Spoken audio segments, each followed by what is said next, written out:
بالرغم من لعبه في فئات الشباب بالمنتخب الإنجليزي، إلا أن نجم تشيلسي إبراهيم رباج ذو الأصول المغربية لم يقرر بعد في مستقبله على المستوى الدولي.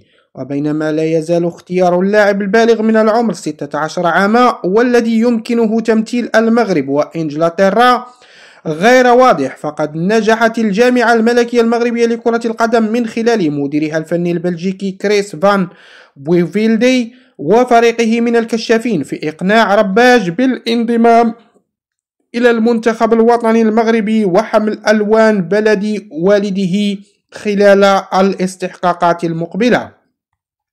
وبحسب مصادر صحفية موثوقة، فإن محيط اللاعب الملقب بميسي لندن يرجح الخيار المغربي ويدعم فكرة اندماجه في المشروع الكروي المغربي. من جانبه مارس الاتحاد الإنجليزي لكرة القدم ضغوطا قوية على رباج خلال الأسابيع الأخيرة لإقناعه بمواصلة مسيرته الدولية مع فئات الشباب في منتخب الأسود الثلاثة.